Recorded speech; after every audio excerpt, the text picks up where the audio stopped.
Dans un instant, nous aurons un témoignage particulier, un témoignage avec un lanceur d'alerte qui a donné la parole à des habitants d'un immeuble qui vivent un enfer au quotidien.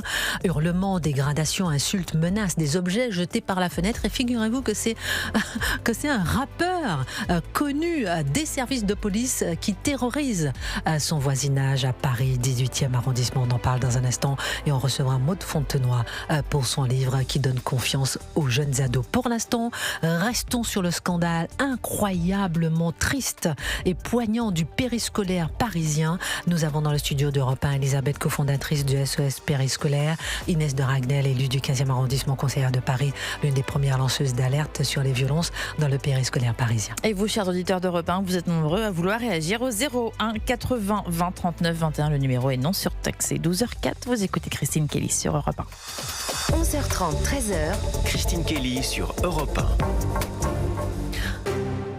Nous allons nous demander comment recruter dans le périscolaire, comment recruter des gens de qualité, quelle est la responsabilité de la ville, quelle est la responsabilité de Cache Investigation. Il y a une mission d'évaluation qui a été obtenue hier. Inès de Ragnel, vous nous raconterez ce que c'est, qui sont les gens qui travaillent dans les CASP. On parlera de tout cela qui a fait l'État. Beaucoup de questions à se poser, mais d'abord Benoît, vous étiez en ligne avec nous, vous avez l'air de bien vous connaître. Je vous ai arrêté en coupé votre phrase en plein vol, vous parliez de 5 variétés de qui, de quoi, avant d'avoir Georges qui nous appelle d'Occitanie. Merci Christine. Alors oui, ce que je voulais dire, c'est que moi je pense que pour que ça fonctionne bien, il faut qu'on sache qui est responsable et que, vous voyez, quand vous êtes parent, il y a votre enfant qui revient, il a l'air patraque, etc. Oui. Qu'est-ce qui s'est passé? Comment ça s'est passé dans la journée? Il faut que vous ayez un interlocuteur qui sache vous dire ce qui s'est passé. En fait, là, c'est pas du tout le cas. C'est-à-dire, il y a bien sûr je vais vous lister, il y en a 5 variétés.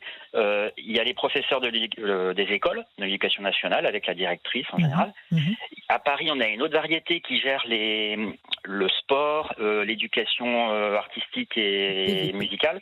C'est les professeurs de la ville de Paris, les PVP. C'est une autre variété, ça dépend pas de la directrice. Il y a ensuite donc ce dont on parle, les centres de loisirs, le temps périscolaire, etc. Donc ça, c'est le rêve qui s'en occupe, c'est-à-dire une personne sur place. Rêve, ça veut dire responsable éducatif de la ville, qui prend des horaires où il y a ce temps périscolaire et qui prend le relais par rapport à la directrice. C'est deux horaires exclusifs, vous voyez. Et donc, tout se passe bien quand elles s'entendent bien, ces deux personnes. Mais si elles s'entendent pas, vous voyez, parce que il y en a une qui a dégradé la salle ou je sais pas quoi, vous imaginez comment les consignes peuvent se passer. Et il y a encore d'autres personnes, bon, je vais être court là, mais il y a la cantine, c'est un temps important. Ben là, ça dépend de l'arrondissement. C'est ça s'appelle la caisse des écoles. Et enfin, dans les maternelles, puisqu'on parle d'enfants de maternelle, il y a les ATSEM. Donc, c'est, vous savez, les personnes qui aident l'institutrice ou l'instituteur pour les petits-enfants. Merci, mon cher Benoît. Ça fait que quand vous voulez savoir ce qui s'est passé, il n'y a personne qui assume, vous voyez. Et je parlais tout à l'heure de les rythmes scolaires où on nous vendait du théâtre et du machin. Je vous assure que s'il y avait eu des belles prestations de théâtre, etc., vous auriez eu plein de gens qui ont fait cette réforme, qui serait venu nous expliquer comment ça avait changé la vie des enfants. Mais là, maintenant, qui assume l'espèce de dispersion des acteurs et l'usine infernale des tas de gens dont personne n'assume ce qu'ils font, quoi. Vous voyez, c'est vis-à-vis des parents, il n'y a pas de... Merci beaucoup, mon cher Benoît, d'avoir appelé en direct sur Europe 1. Merci, parce qu'on voit que vous connaissez très très bien le système de fonctionnement. Et on verra avec nos professionnels qui sont autour de la table de l'Institut d'Europe 1 comment prévenir, comment aider ces enfants en amont et en aval. D'abord, Gabriel Cluzel, comment on peut réagir par rapport à ce que disait Benoît sur justement toutes ces personnalités différentes, ces niveaux où il faut agir, où il faut peut-être interpeller. À la fois, ils peuvent être avec les parents et à la fois, ça fait à chaque fois un niveau supplémentaire compliqué pour transmettre l'information. Oui, mais je crois que c'est assez révélateur d'ailleurs d'un mode de fonctionnement dans notre pays. C'est la dilution de la responsabilité. Donc vous avez tellement de strates que quand vous voulez demander des comptes, eh bien vous ne savez pas à qui vous adresser. C'est la stratégie de la patate chaude et de la passe à l'aile. Donc finalement, personne ne veut assumer en tant que tel ce qui s'est passé. Moi, je veux simplement aussi signaler qu'au moment où cette réforme a été faite, des gens avaient mis en garde, c'est-à-dire le principe, malheureusement, des pédophiles, par exemple. Enfin, moi, j'aime pas appeler ça d'ailleurs des pédophiles parce que pédocriminels. Pédocriminels, voilà. c'est de se rapprocher de tous les endroits où potentiellement ils peuvent être en contact avec des enfants. Donc là, il y avait une porte ouverte extrêmement rapide dans la mesure où il y avait un recrutement pressé et sans vérification. Des gens ont mis en garde, on les a traités de tristes cires qui voulaient absolument critiquer le gouvernement. Peut-être aurait-il fallu les écouter. On va écouter Emmanuel Grégoire, qui était l'invité hier des 4 vérités de France 2. Et ensuite, Inès de Ragnel, je vous donne la parole pour savoir effectivement, est-ce qu'il y a une solution? Est-ce que la mission d'évaluation obtenue pourra aider? Des mesures exceptionnellement exigeantes ont été prises depuis plusieurs mois, et en particulier depuis que je suis maire, de façon à rétablir la confiance. Les animateurs sont suspendus au moindre signalement. Ils sont systématiquement, depuis que je suis élu, au moindre signalement. Y compris... Quitte à ce que ça soit injuste, parce que les cinéastes... Bien sûr, et c'est bien toute la problématique dans laquelle on est, mais je l'ai déjà dit, je préfère être injuste pour le moment vis-à-vis des agents, plutôt que de prendre le moindre risque vis-à-vis des enfants. Elisabeth, vous voulez réagir? Oui, c'est vrai qu'il y a énormément de suspensions pour des raisons qui ne sont pas expliquées Elisabeth forcément aux agents. SOS périscolaire. En fait, nous, on est très en contact avec les animateurs périscolaires. D'ailleurs, c'est l'occasion pour moi de dire qu'il y a des animateurs absolument exceptionnels sur le terrain, qui font un très grand travail, un beau travail avec les enfants, qui sont très investis dans leur... ils ne sont pas tous dysfonctionnels, ils ne sont pas tous des pédocriminels, c'est très important de le dire, puisqu'on accompagne également des animateurs, nous, avec SOS périscolaire. Il est vrai que depuis l'arrivée d'Emmanuel Grégoire, il y a des suspensions à titre conservatoire au moindre signalement. C'est vrai, néanmoins, nous, ce qu'on a aussi comme retour auprès des animateurs, de la part des animateurs, c'est que parfois ils sont suspendus sans même savoir pourquoi ils sont suspendus. Sur un simple SMS, on leur dit « tu ne reviens pas demain » et on leur dit « mais ne t'inquiète pas, ça n'est pas pour des faits de pédocriminalité ». C'est tout ce qu'ils savent. Et parfois pendant des mois. Incroyable. Elisabeth, cofondatrice de SOS périscolaire. Dans un instant, on aura Achille qui nous a appelé au Standard d'Europe 1, qui est un ancien animateur à la mairie de Paris et qui a démissionné. Figurez-vous pourquoi. Parce qu'il s'inquiète du recrutement. Il nous expliquera pourquoi. Inès de Ragnel, je reviens vers vous. J'ai beaucoup de questions encore à vous poser. Il y a une mission d'évaluation qui a été obtenue. Va-t-elle aider? De quoi s'agit-il concrètement déjà? Alors, déjà, au lendemain des élections, on a demandé, dès le premier conseil d'installation, cette fameuse MIE, donc la mission d'information et d'évaluation. C'est un vrai atout démocratique qu'on a à la ville de Paris, parce que c'est notre petit pendant local, la commission d'enquête parlementaire qu'on effectue à l'Assemblée nationale. Ce qu'on veut, nous, dès le départ, c'est dire aux Parisiens, en fait, vous avez le droit à la vérité. La politique du périscolaire, elle est financée avec votre argent, elle s'occupe de vos enfants et de la sécurité de vos enfants, c'est ce qu'il y a quand même de plus précieux. Alors cette MIE, des MIE, donc des missions d'enquête comme ça, la ville de Paris en fait régulièrement, il y en a une tous les 6 mois, à vrai dire, sur chaque mandature, et on a été quand même très surpris parce que normalement, on l'a de droit. Le maire l'entend, c'est une demande qui vient d'un groupe politique, et puis le met à l'ordre du jour du Conseil de Paris, puis c'est voté. Puis en fait, il n'y a pas de question qui se pose là-dessus. Et bien, il se trouve que là, depuis 2 mois, avec acharnement, on lui a demandé, mais tous les jours, on a fait des courriers recommandés, on n'avons pas de réponse. Et on a eu cette première réponse hier en nous disant... Ah bah si, en fait, oui, en fait, finalement, je vous la donne. Et comment vous l'expliquez? C'est suite à peut-être aux pressions, suite aux gardes à vue, aux pressions médiatiques? Comment vous expliquez ça? Je pense que là, il n'avait plus le choix. Il n'avait plus le choix. Simplement, cette mission... Quel combat pour sauver des enfants, j'en reviens pas. Bon, pardon. Et c'est hallucinant parce qu'en fait, on a eu toutes sortes d'arguments disant que ça n'avait pas lieu d'être, que ça n'allait pas pouvoir régler le problème en urgence, etc., qu'il y avait une convention citoyenne qui était organisée, qui vient d'être installée cette semaine. Avec une convention citoyenne. Mais surtout, en plus, peut-être... Faites votre convention citoyenne, mais à la limite, c'est complémentaire. Là, nous, on sera... Oui, c'est complémentaire, mais c'est pas ça qu'on veut. Oui, une mission d'évaluation, voilà, ça c'est du concret. En gros, nous, l'idée, c'est très simple, c'est qu'on lui dit, maintenant, il a reconnu les faillites. Très bien, il a reconnu les faillites, mais ça ne dispense pas de comprendre les causes. Et tant qu'on ne comprend pas les causes, on ne pourra pas aller de l'avant. Et je pense qu'il y a des responsabilités, voire des responsabilités pénales, qui doivent quand même être examinées. Alors, je sais que vous devez nous quitter dans un instant, Inès de Ragnel. Je continue encore avec vous. Après, vous restez avec moi un peu, Elisabeth. Oui, bien sûr. Donc on va continuer avec vous d'autres questions. Mais comment recruter de qualité? Alors moi je vous ai rencontré il y a longtemps avec mon association de famille monoparentale. On rencontre tout le monde, on rencontre tous ceux qui aiment les enfants et la famille.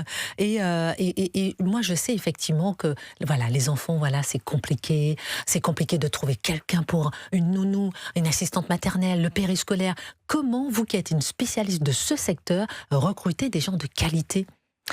Le gros problème, on l'a évoqué tout à l'heure, c'est que la ville de Paris, avec ses rythmes scolaires, a besoin d'une masse d'animateurs énorme. C'est-à-dire qu'aujourd'hui, il y a 14 000 animateurs et même avec 14 000, ils ne respectent toujours pas les taux d'encadrement. On estime, et c'est Sophia Chikirou qui le disait d'ailleurs encore hier au Conseil de Paris, elle dit des choses très justes d'ailleurs, qu'il manquait au moins 2000 animateurs si on voulait respecter les taux d'encadrement. Donc en fait, de toute façon, avec ces rythmes-là, la masse dont a besoin la ville de Paris, ce n'est pas tenable. Ils ne sont pas capables, ni en termes financiers, ni en termes de management, ni en termes de sécurité tout simplement des enfants. Donc l'idée, c'est que si on veut mieux recruter, il faut proposer d'ailleurs des postes avec une obligation de diplôme. Et puis une fois qu'ils sont recrutés, il faut aussi offrir une formation diplômante. Aujourd'hui, la ville de Paris, depuis 10 ans, elle n'offre que 1% de formation diplômante à ses agents. Donc évidemment, c'est beaucoup trop peu. Un dernier mot avant de nous quitter, avant de marquer la pause. Comment vous aider à aider nos enfants? Bonne question. Bonne question. J'ai des idées. Alors, je viens avec vous. Je ne vous lâche pas. Attention, Elisabeth du périscolaire, SOS périscolaire, je ne vous lâche pas. C'est juste parce qu'Inès doit nous quitter. Peut-être un dernier mot. Non, mais c'est vrai, comment vous aider à nous aider? Et effectivement, mettre la pression, peut-être médiatique, ne pas lâcher. Et puis peut-être aussi comment parler à un enfant. Et après, je vous laisse. Oui, mettre la pression et tout ça. Mais après, il faut aussi rappeler des choses, moi, qui me semblent être du bon sens et arrêter de culpabiliser aussi les parents. C'est-à-dire, c'est pas les parents qui n'ont pas entendu leurs enfants, dans la plupart des cas, en tout cas, la plupart des familles, moi, que je suis et qui ont témoigné auprès de moi, la vérité, c'est que la plupart des parents, ils ont entendu leurs enfants à chaque fois. Mais c'est la ville de Paris, c'est les institutions qui ne les écoutent pas, eux, les parents. Inès de Ragnel, élue du 15e arrondissement, conseillère de Paris, l'une des premières lanceuses d'alerte sur les violences dans le périscolaire parisien. Merci infiniment d'avoir été avec nous. On reste dans le studio d'Europe 1 avec Achille qui nous a appelé. Il est en ligne. On l'aura dans un instant parce qu'il est un ancien animateur de la mairie de Paris. Il a démissionné. Il nous expliquera pourquoi, à cause du recrutement. Et puis on reste avec Elisabeth, cofondatrice du SOS périscolaire. On a beaucoup de questions aussi à vous poser. Que fait l'État? Qui sont ceux qui travaillent dans les CASP? On en parle dans un instant sur Europe 1. Oui, alors on va commencer par Georges. J'ai beaucoup de questions à vous poser, chère Elisabeth. Mais Georges, ça fait un moment que vous êtes en ligne et vous aimeriez souligner que ce n'est pas parce qu'on a un diplôme qu'on n'est pas un pédocriminel. Bonjour Georges. Oui, bonjour. Bonjour Christine, voilà, je suis un fidèle auditeur aussi bien de CNews que d'Europe 1. Oui, et c'est gentil. J'ai été très interpellé par la réflexion de la personne qui a dit il faut absolument un diplôme. Oui, bien sûr qu'il faut un diplôme, mais une personne pédophile diplômée, ça existe aussi. Donc, il y a des enquêtes de réputation, il y a un casier judiciaire vierge, il y a un certain nombre de critères qu'il est possible de mettre en œuvre. Bien, oui, ça, c'est nécessaire, mais ce n'est pas suffisant, c'est ça. Ok. Absolument. La deuxième chose, bien évidemment, tout le monde se pose la question de savoir qui sont les responsables. Mais il est bien évident qu'il y a des fautes professionnelles de la part des gens de la mairie. Et là, on attaque un gros sujet français qui est la réforme de l'administration et des fonctionnaires et de la gestion de la fonction publique. Oui, c'est ce que disait Gabriel Cluzel tout à l'heure, l'administration, l'administratif, le millefeuille administratif incroyable et qui empêche effectivement toute dénonciation. Et les méthodes. Tant que nous n'aurons pas un système avec atteinte d'objectifs et réalisation d'objectifs, nous ne résoudrons pas le problème français. On aurait aimé entendre David Lislar, là, par exemple, qui se bat, évidemment, le maire de Cannes, tout le temps, contre ce millefeuille administratif. Je suis économiste et de formation. Je suis économiste, ancien d'Atos, 50 ans d'informatique. Donc... et j'ai fait de l'organisation toute ma vie. Merci beaucoup Georges, vous nous appelez d'Occitanie pour ce témoignage. Merci d'avoir appelé au Standard d'Europe 1. Achille, je sais que vous nous appelez de Paris. Restez en ligne avec nous. Je vous prends dans un instant. D'abord avec Elisabeth qui est cofondatrice de SOS périscolaire. J'ai en main pour les auditeurs d'Europe 1 qui nous regardent sur europe1.fr le livre qui sort aujourd'hui, Les rois du silence périscolaire, l'enquête choc. Alors justement, Elisabeth, de quoi s'agit-il de ce livre qui sort aujourd'hui chez Robert Laffont? Alors c'est vraiment un livre enquête qui va chercher d'où vient cette problématique du périscolaire, toutes ces violences, comment elles ont été permises et comment elles ont fait pour perdurer pendant des années et comment ça se fait que personne ne s'en soit jamais occupé. Et c'est un livre enquête qui est très important pour nous parce qu'en fait, il vient raconter, étayer de la part d'une journaliste qui a fait un travail exceptionnel, qui s'appelle Victoire Afreng-Moulard, et elle vient parler justement de cette problématique du périscolaire sur l'ensemble du territoire national parce qu'il y a souvent un focus qui est fait sur Paris, mais en réalité, c'est vraiment une problématique nationale. Nous, on a des cas partout en France, et donc ce livre, il est très important et j'encourage vraiment tout le monde à le lire pour se rendre compte de l'ampleur de ce phénomène. Enquête choc indispensable pour comprendre, urgent pour agir, essentiel pour protéger. Entre guillemets, on nous a dit de ne rien dire aux parents. Qui a dit ça ? Justement, c'est ce qu'il faut savoir. Enquête, effectivement. Vraiment, lisez ce livre, Les Rois du silence. Elisabeth, on continue un peu avec vous, cofondatrice de SOS Périscolaire. Beaucoup de questions à vous poser. Que fait l'État ? Qui sont ceux qui sont justement qui travaillent dans les CASP ? Alors, donc c'est deux questions. Déjà, qui sont les personnes qui travaillent dans les CASP ? Donc à Paris, comme on expliquait tout à l'heure, la circonscription des affaires scolaires, c'est celle qui va s'occuper de 2 arrondissements de Paris, donc des animateurs sur 2 arrondissements de Paris. Donc c'est elle qui fait les embauches, on en parlait, des embauches, et donc qui va manager les équipes, plus ou moins manager, justement, plus, moins que plus, sur le terrain. Il s'avère que, notamment dans les CASP les plus dysfonctionnels, comme la 7-15 et comme la 11-12, les personnes qui travaillent dans les CASP sont souvent des anciens animateurs, et notamment dans la 7-15, des animateurs qui ont été écartés du terrain. Ils ont été écartés du terrain parce qu'ils étaient problématiques, donc on les a sortis du terrain et on les a mis au management, à l'embauche, dans les CASP. Replacés tranquillement. Et donc c'est eux qui font les embauches, c'est eux qui font les plannings. Et donc là aussi, on espère que peut-être la mission d'information et peut-être toutes les enquêtes qu'il va y avoir sur ce périscolaire vont pouvoir justement dégager aussi cette responsabilité-là. Alors, j'ai encore beaucoup de questions. Moi, je suis une auditrice d'Europe 1, j'habite en Occitanie, j'habite à Marseille, je vous écoute et je me dis, mais ça se passe qu'à Paris ? Est-ce que moi, je peux faire quelque chose ? Comment est-ce que je peux et peut-être être en alerte dans ma ville, dans mon périscolaire à moi ? Comment ça se passe concrètement ailleurs que Paris ?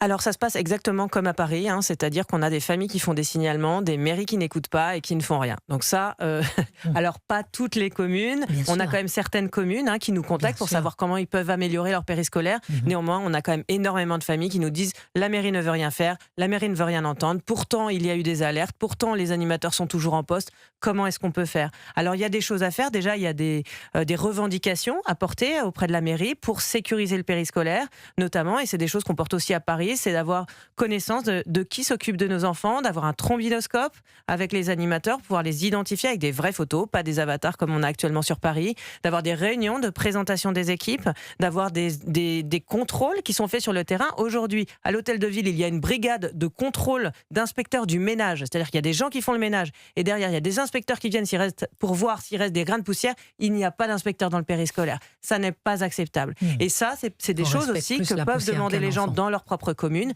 Et aujourd'hui, on travaille avec l'État, nous, sur 2 choses. Une proposition de loi qui est portée par Violette Spilbou et Monsieur Vanier suite à l'affaire Betaram, et un projet de loi qui est porté par Madame Rist. Et là, on a besoin des gens, on a besoin de la population française pour soutenir ces propositions de loi. Merci Elisabeth, cofondatrice de SOS Périscolaire. On va terminer avec 2 témoignages forts. Achille, qui nous appelle de Paris, qui est un ancien animateur, et Caroline, dont son enfant a été agressé à l'école. D'abord Achille, dites-nous tout. Vous êtes un ancien animateur de la mairie de Paris et vous avez démissionné à cause du recrutement, c'est-à-dire ?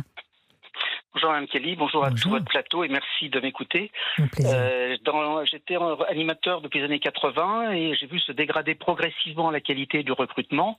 Vers les années 2000, je suis allé à la mairie de Paris pour signaler des dérives qui n'étaient pas acceptables, des animateurs qui montaient sur les tables pour danser à la fin du repas, d'autres qui tapaient sur les épaules des enfants en les appelant mon pote. Et je parle pas d'autres dérives.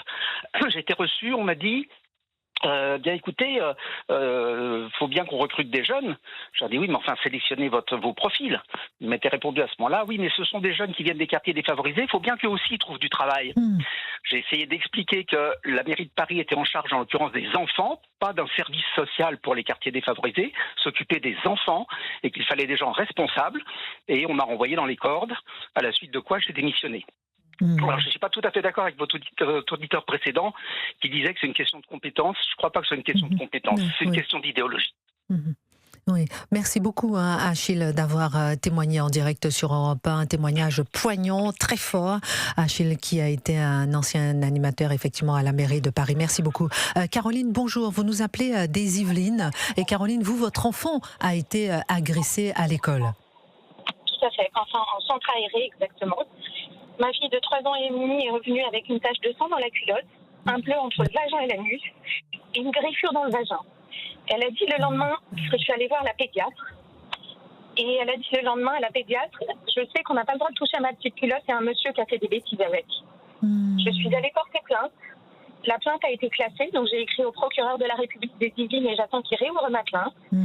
Et la mairie de La Celle-Saint-Cloud ne veut rien entendre. L'association des parents d'élèves de La Celle-Saint-Cloud s'est mêlée de l'histoire. MeToo École s'est mêlée de l'histoire, mais il faut un blocage. Et maintenant, ils m'appellent en me faisant du chantage par rapport au nouveau centre aéré. On est complètement démunis au point où c'est nous qui passons pour des fouteurs de merde ou je ne sais quoi. Et c'est épouvantable d'être parent d'un enfant qui se fait agresser. Caroline, restez en ligne avec nous. On marque une pause, on revient avec ce témoignage et ce cri. Vous êtes qui êtes maman d'un enfant agressé et finalement c'est vous qui êtes un peu rendu coupable. Restez avec nous sur Europe 1. On vous reprend Caroline juste après la pause. Caroline qui nous appelle des